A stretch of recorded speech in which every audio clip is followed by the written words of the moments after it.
We wanted to build the Nightmare Fractal based off of a variation of the original Season 1 Tower of Nightmares. We redesigned all of the encounters from the ground up. It's a new and fresh experience that utilizes some of the old themes.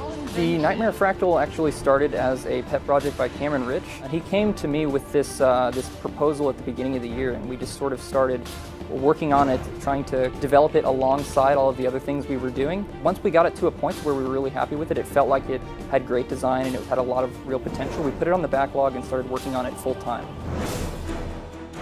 The general philosophy for the Fractals team when we design our content is to design 5-man instance content that can be played by anyone, but that has a very high skill cap at the end.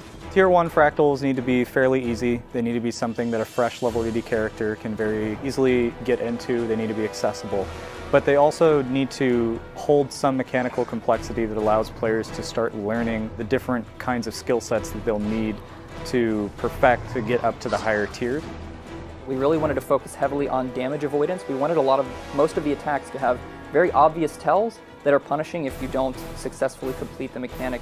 So you'll see a lot of big attacks that have large AoEs that you can dodge out of or sidestep that will punish you if you don't do that. We really wanted to create something where we are teaching our players through our content how to get better at our game, and in particular how to get better at team-based content.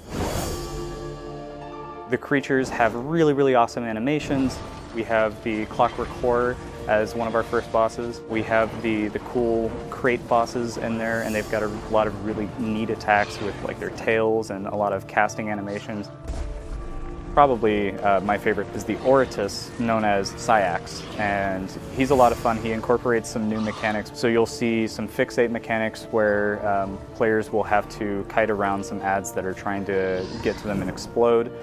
You'll see more break bar mechanics where he does a certain attack, and if you don't break him, really bad things are going to happen. Just overall, he's a really fun fight.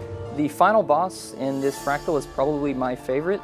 It really feels quite frantic, especially when you get to the low health stages.